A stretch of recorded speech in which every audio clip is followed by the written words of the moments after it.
All right, here we go. Baritone ukulele. I'm logging in a tiny bit late, so let me go post the link right quickly. Copy, close. Let me go get the link up on the website, and then we'll get started. We're playing Home on the Range and Vive la Compagnie today. So I have two really beautiful pieces of music, very different from one another, but also really both of them are worth knowing and worth playing. So go in here, open, update, and update. So that should get people knowing that it's time. They're all probably like, what the heck is he? Well, so some days are better than others with timing. Most days I'm pretty terrible at it. Baritone, baritone, baritone, baritone. All right. Everything's looking at. I look tired. I look tired in that photo. All right. Hey, Lanny, sound is good. Everything's working out great so far.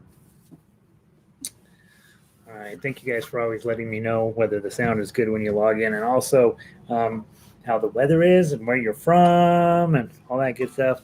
It's as baritone players, we're stuck with one another for a while, right? So I'll talk about this board in a little bit. In the meantime.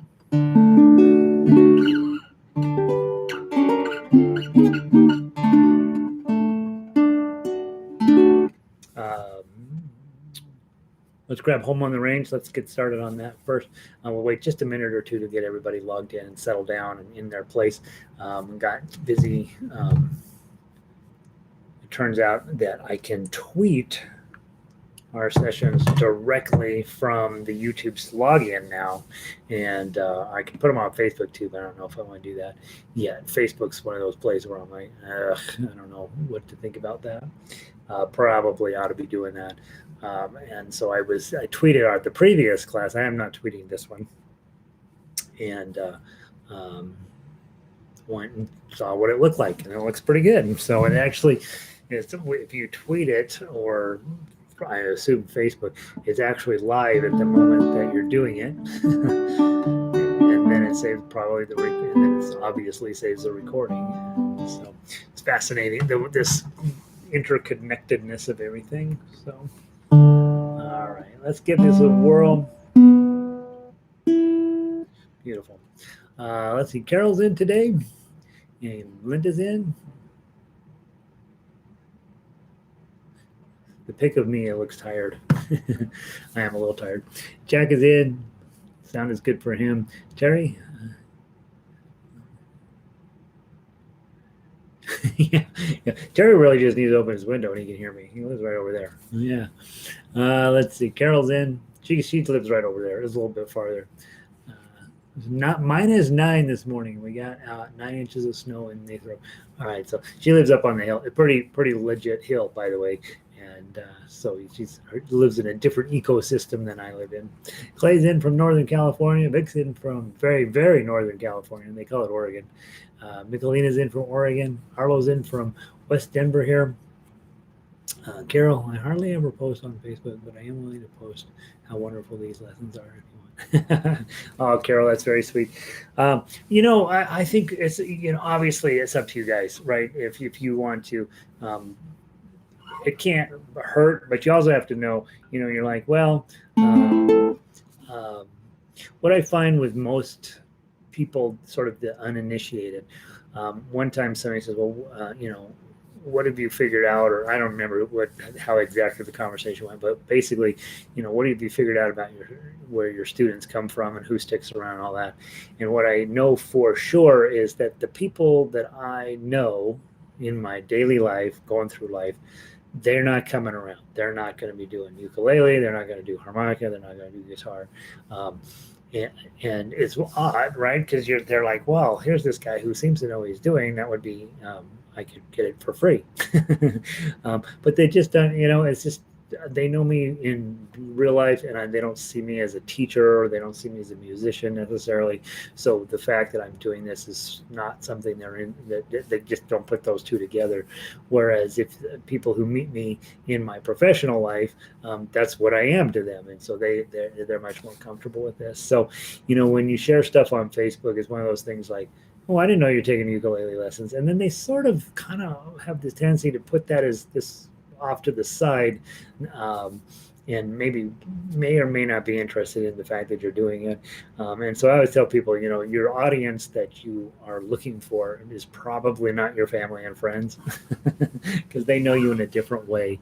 And but yeah, if you feel comfy and you want to share it on Facebook or Twitter or Instagram or whatever you do, you know, obviously feel free, and you can go to the website and steal all of the documents off of there that you want, you know, I do think, especially for baritone players, guys, we're a really, really small community. Guitar community is massive, and so making any sort of meaningful impact in guitar is zero. And then the ukulele community is tiny by comparison, but it's still quite large. The baritone ukulele players, like we could all get all of us into the gym, you know, I mean, we'd all fit in the gymnasium. And so we're a tiny group of people. So why not, you know, share it with people? Maybe you find somebody else who happens to be playing baritone. I've had people, you know, guys who come by and they're like, I've been playing baritone for 30 years. And you're like, okay, good. And those guys tend not to stick around because they have found their way of playing this. And what I teach is obviously instrumental, and it's not, you know, I've been working on the railroad. You know, it's different. And so there's a lot of those guys are not interested in this either. So, you know, it's fascinating. Yeah, we are the cool kids, right? We're the ones that having this very tiny community means that we get to share some of the sort of the common challenges that we face. We can solve them together. We can all get everybody who knows about baritone ukulele in the room at the same time, and we'll talk about it, we'll figure it out, and we can move on, right? Yeah, so, all right. Oh, I forgot to mention, this is a terrible board, but it'll get better because I gotta get the big markers, not the little markers. First music theory lesson. This is top of the list, the things you have to be able to do as a musician. You have to be able to draw a treble clef. I'm not supposed to say that word. Whatever the name of this clef is, it comes with, it has two names. It's what the clef that we use to write baritone music on. And there's one thing that's different about your clef from the clef that's here. But can you draw this shape without looking at it? So tonight, when you find yourself sitting around a kitchen table and you have a napkin and a pencil, draw this without looking at it. And the minute you go and it comes out and it's right, then you get to, or then you can officially order the tea towel that you hang on your oven and the cup. You are officially allowed to have those because you are officially a musician. So that's lesson number one in music theory. Can you draw this clef? And then tomorrow I'll ask you what the name of it is, and then I will ask you what the difference between your clef and the clef than this are. Okay, because there is a difference. Not one you will run into other places. All right. Home on the Range for baritone. Find it. Home on the Range baritone. So as I talk about on a pretty regular basis, I really like this arrangement. I think it's very nice. And so let's take a look at your piece of paper and make sure you have two notes. There are two typos on it, and then one of these days I'll repost these things. Measure 14, go down to measure 14. On the tough ukulele, it says 2020. It should just say 202. So I need you to cross off that top zero. Just got in a hurry and didn't fix that. So it should be 202 and then nothing on the first string. So you can cross off that zero. And the same exact mistake happens in measure 30. So there you have an A7. It says 2020. Should just say 202. So that's the only typos on this page. Let's go through our chords. Okay, you got your D chord. Dun, dun, dun. Oh, give me and then has the A7. So as always, when we talk about chording, this is your chord. It doesn't matter. The next one's here, but really the real challenge is how do I get there? You know, lead with your index finger, let your middle finger follow, and then you lose your ring finger. Home, and then to get back, you're going to lead with your middle finger, then your index, and then put your ring back on. Home. where the, and then to get to G, not too tough, buffalo, and then you've got a G minor there at measure 4, so 0, 0, 3. So probably here, sometimes I've seen people just do their ring finger. I don't do that. I don't know. I don't like that. I just go switch it out for my bar. Okay. And then to get to deer on the D chord, this goes back and you add these two back on. Deer and the, and then drop straight back for the antelope, E7, antelope, and then you're going to have to lead with your index finger over, add your middle finger, play. That's for 2 measures. Okay, then down to your D chord. Okay, again, just dropping down, probably leading with your middle finger. Eventually, it happens simultaneously, right? Boom, boom. We seldom is heard a discouraging word, and the skies are not cloudy all day. Okay, so that's your first page. Then when you go into your second page, measure 17, you're starting into D chord again, home, and then you're going to go, you got to get your bar on 2, as your middle finger is just sliding up 1. So it's actually a fairly convenient shape change. D2, home on the range. Okay, so your middle finger is probably running the show there. G, A7, D. Okay, and then for me, one of the harder chords that I had to learn was the B minor here, where the deer, and again, index finger lands first, middle, then ring, deer. And by the way, if you are coming from guitar land, you know that this is a bar and this is your A minor shape here in front. And you can do that if you want. If that's comfy for you, you're like, oh, this is how I do. But you don't have to. This 1, 2, 3 is also good. By the way, you don't have to do that on guitar either. If you just play the bottom 4 strings, this shape is actually pretty cool. It's a much more sophisticated B minor, I think, than this B minor. This one's a much more standard issue. Okay, this one has a nice inversion to it. And then to get the B minor, index finger runs over, grabs your E7, then again up to the A7. Okay, and then the second part of the last part of the song is similar to the first part of the song. So with chord changing, you're thinking about you're thinking about what shape do I have to get on next, but also when you're studying the piece of music, be mindful to think about, all right, if I'm in this shape and I got to get to this shape, how am I going to do that? How am I going to think that through? Okay. Now, let's play through it. As you know, my singing is terrible, but it helps us to learn our chords. So here we go from the top. 2-beat counting. I sing O, and then you start strumming. 3 strums per measure. Some of these chords are 1 strum, so you got to get on and get right back off. 1, 2.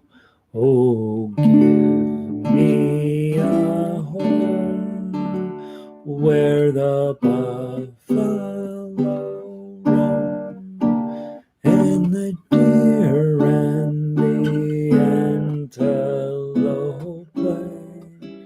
3, 1, 2, where seldom is heard, whoops, I blew it, a discouraging word, and the skies are not cloudy all day. 2, 3, 1, 2, 3, home, home on the range. 2, 3, 1, 2, where the deer and the antelope play. 2, 3, 1, 2, where seldom is heard a discouraging word, and the skies are not cloudy all day. 2, 3, 1, 2, and then you repeat. Okay, oh, and then you go and replay the song a second time. What was I going to say? I don't remember. Remember the last time you come around, if you're singing it, it's just, and the skies are not cloudy all day. Okay, there. And so A lot of times on the last measure, you have to talk. If you're playing with other people, you'll have a discussion. That last measure, how are we going to do that? Are we going to play all three beats and then add in sort of an invisible measure for this at the end? Are we going to stop at the first beat of the last measure? What are we going to do? So when you're playing with other people, it's an important discussion to talk about how you're going to end it. And sometimes the sheet music is pretty clear, but not necessarily always. All right, let's play the melody. Again, we are in the D key of D, which means we're unlikely to find any of these notes here. So just go ahead and play in second position, index finger on 2, middle finger on 3, and pinky finger on 5. Now you've got basically every note. I think you do have every single note in the song covered just with these 3 fingers.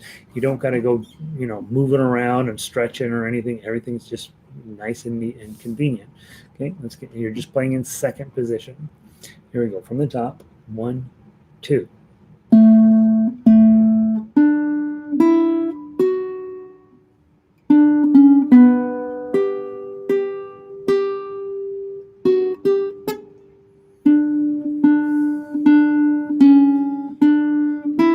2, 3, 1, 2.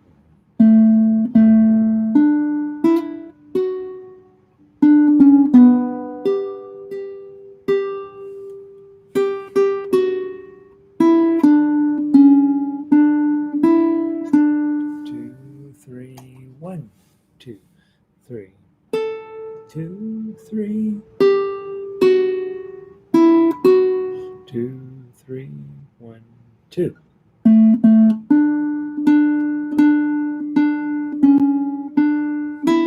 2, 3, 1, 2.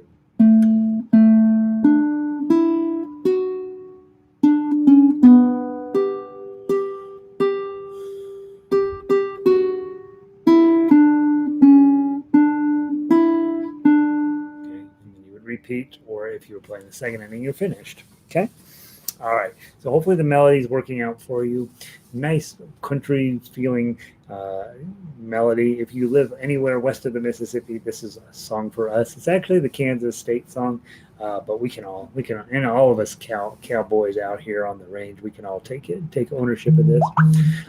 By the way, I love the fact. I set these up identical for the most part to the ukulele pieces, but this keys and drops down and up below my voice. Well, this is a much more pleasant song to sing in D on baritone than G on ukulele. Interesting, right? And everybody's voice is different, and so you will find some songs in certain keys work better than others. All right. Here we go. From the top, we're going to play the tough uke now, nice and slow. We'll walk through it all, and then we'll play it through twice. Okay. So first, just grab your D chord as always. 2, 2, 3. Middle finger up. Oh, and then a nice strum on the D chord. Then we're going to go 3, 2. So probably just pull your ring finger back, and then open G chords, and then grab your 0, 3, 3, 3. There's your G minor there. And then go back to your D chord. You're going to have to put your D chord on with your pinky up here. Again, but this is never pleasant, okay? And you have even farther to reach than on a ukulele, so it's a long way to go. I do make the guitar players also do this one, so it's a big stretch. Okay, give it there. 2 3s. And index finger goes back 1. Middle finger 3. Then an A7. Go too low. Hit the 2. 3 2. The G minor. 3 3. D chord here. O 3. A regular A7. Don't hit the top string. 3 O, and then 0 3 2. 0 2 3. Decorative notes here. Notice I'm just holding the chord and adding in decorative notes by clicking my other strings. It works every time. Okay, pinky up here, D chord with your pinky again. Ouch. Couple of decorative notes there. Go grab your A7, bar and 3. lose your 3, O, and then a D chord again. Couple of 2s. Grab this B minor. Index finger on 3, probably your ring, index finger on 1, and your ring finger probably on 3. Middle finger on 2, and then a regular A7. Some decorative notes again. Drop your index finger to get the 2 and put your D chord on. Nice big D chord at measure 26. 3, 2. Some open notes. Grab your 3. Little bar on 3. 2 more 3s. D chord. Middle finger up. 3. Nice A7. 3. O. And then wrap it up with a D chord. And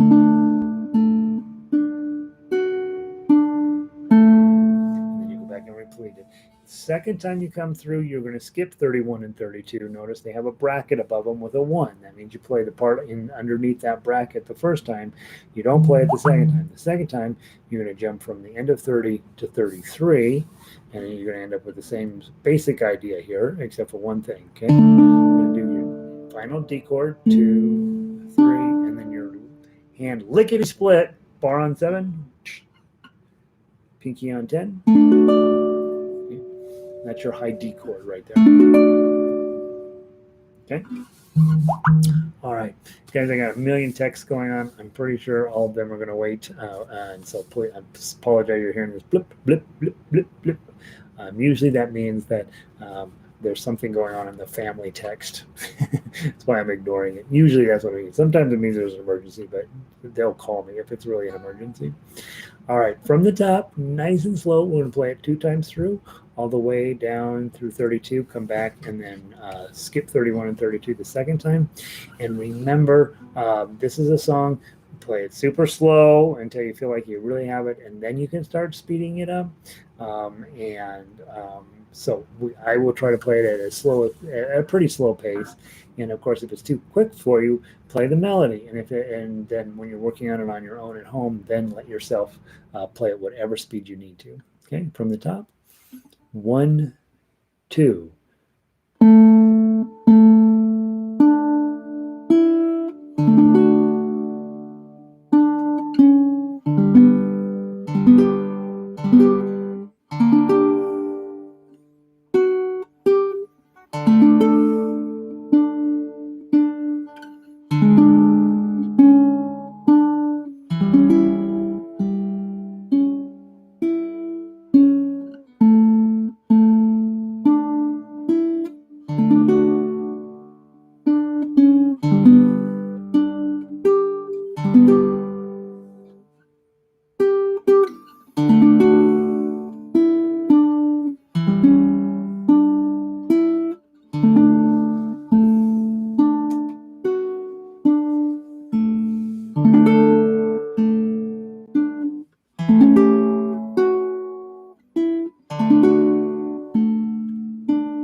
To the top.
Works. That's a nice piece of music. Hopefully you're enjoying playing that. That's really beautiful, and even more so on baritone. Just this little bit of delicious smooshy whooshy that goes along with that. Really nice piece of music. All right, let's go grab Vive la Compagnie. Yay, make a nice, very beautiful. All right, and again, if that's a little tough, if you're like, gosh, that's kind of ruining my day, go back in and play it slower. Again, I think that one you want to try to keep the pace as steady as possible. Plenty of things in there that would trip you up, and takes a little bit of time to work on it. Now, brand new arrangement today of Vive la Compagnie. Haven't played this on baritone yet, so let's find out how it goes. And yeah, Linda says, yeah, it sounds great. I love that arrangement. I literally love that arrangement of that piece of music. I think everything's right about it. And it just, especially on baritone, sounds very much more cowboyish and home on the range-ish than on ukulele. So it sounds really nice. All right, Vive la Compagnie. A little bit about this song. We think it's from France. It might be from French Canadian. We don't know where it came from. Probably 19th century. It's an old marching song. It's not a very complex song chordally, and not even melody wise is not particularly complex. But what's fun about this one is getting your march in, figuring out where these beats are. And so let's talk about 6/8 time. Your timing means 6 beats in every measure, and that the 8 stands for you're going to use eighth notes to count as 1. So if you look at measure 1, there are 6 eighth notes in it. Let every good fellow now dun dun dun dun dun dun dun 1 2 3 4 5 6. That's the correct way to count 1 6/8 time. 1 2 3 4 5 6. Most people don't do that. Most people count it as 1 2 1 2 2 2 bum bum bum bum bum bum bum bum bum bum. So you really think of it as 2. And even the sheet music helps you out. Notice there's a little group of 3 and then another little group of 3. So it's really set up as 1 2 1 2. Okay, so let's talk about the chords and then we'll sing it. G chord. So let every good D, A minor. It's a C chord with your ring finger. Fellow now, and you'll see a lot of times A minor going directly to D7. Join in this song. Okay. Viva la Compagnie. Strum. Success for each other and pass it along. Viva la Compagnie. Okay, and then you got all these have 1 chord per measure, but you're going to strum twice in each measure. Viva la, viva la, viva l'amour. Viva la, viva la, viva l'amour. Viva l'amour. Viva la Compagnie. Okay, that's it. So melody isn't very much. There's not much going on melody-wise in this piece, not a little bit, but it's meant to make sure you get this 1 2 1 2 because you're marching left right left right left right, and the lyrics are very cute. It's about, hey, we're all together, with friends all around us, and we sing out our song, Viva la Compagnie. We'll banish our troubles. It won't take us long. Viva, and so should time and occasion compel us to part, Viva la Compagnie. These days shall forever enliven our hearts. So there's lots of different sort of modifications on this, but basically it's all, hey, look at us, we're all together, we're very lucky to be together, and if we aren't together, we're still going to remember being together. So fun piece of music. Let's play them. We'll sing through it one time just so you can get a chance to remember 2 strums per measure, and you're going to be changing your chords a lot. It's going to feel very fast. 1 2, let every good fellow now join in this song. Viva la Compagnie. Success to each other and pass it along. Viva la Compagnie. Viva la, viva la, viva l'amour.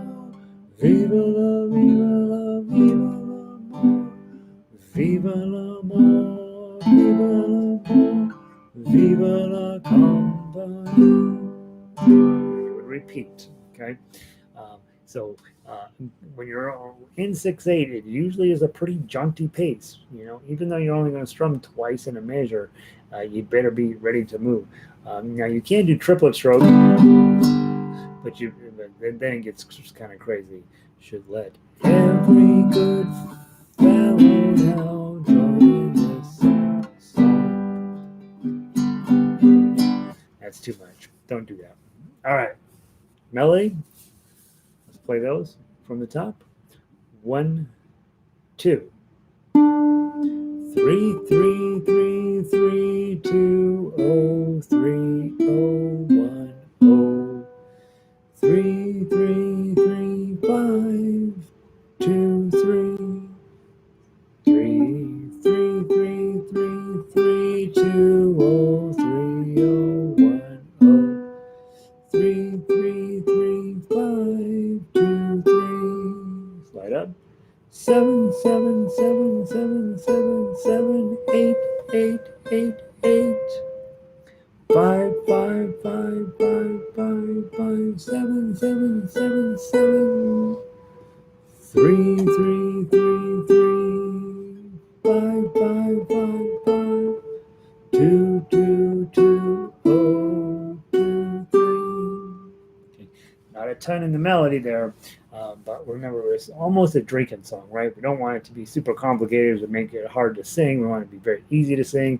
So having lots of the same notes in a row, making the chords a little bit more interesting underneath it, and then putting it all together, and you have this nice marching song, drinking song, together we're hanging out song the fellas would sing to be happy about hanging out. We don't do that anymore, but back in the day, that would have been normal, right? All right, let's go through and talk Tough Uke. Okay, let's walk through it, and then we'll play through it twice. Okay, so grab your 3, then your G chord, A minor, add your pinky on at 3, slide it back to the 2, and then open. And then go grab I would just grab a D chord here. 0, 2, 3, that says D chord to me. You can grab a D7 and add your pinky, but I think this is safer. D chord, open, then grab your 1, and then all zeros. And then go grab your 3. D chord, pinky way up on 5, I know. Lose the pinky, and then a G chord. Decorative note, and then go to the 3. G chord,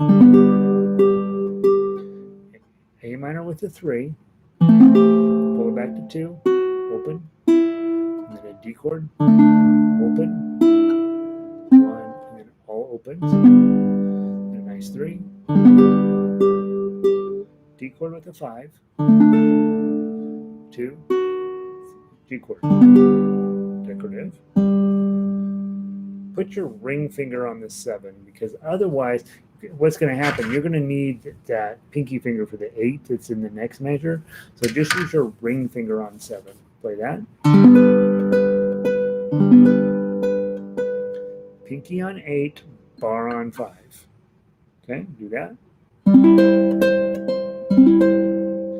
going to do this high D7. This has come up before. 0, 5. Get both of your 5s on. And then add your 7 up here. You might want to use your pinky, and you can do a mini bar here and do that. I always do 2 fingers here and ring finger up here. For me, that's easier, but you got a few choices you can make there. 0, 5, 7, 5. Let's play that. And then back to your 7. Just roll your ring finger down. Go grab your index finger on the top string on 2, ring finger on the bottom string with 3. Isn't that a great moment? It sounds beautiful. And then jump up to your high A minor. It's a bar on 5, ring on 7. Okay, then dive back down to your low D7 now. Lift up your middle finger, ring finger, and then the G chord. Couple of decorative notes, and then you're going to go back and play it again. Last time you come around, notice in measure 17, I give you this G chord, and then you're going to put a partial bar on 3, middle finger on 4, ring finger on 5. It's the same as your F chord. It just happens to be on the 3rd fret. Okay. Sounds very similar. It's just got a little bit different complexity to it, and hey, it should sound real nice. Okay, here we go. 2 times through, and then we're done. From the top. 1, 2.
To the top.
There you go.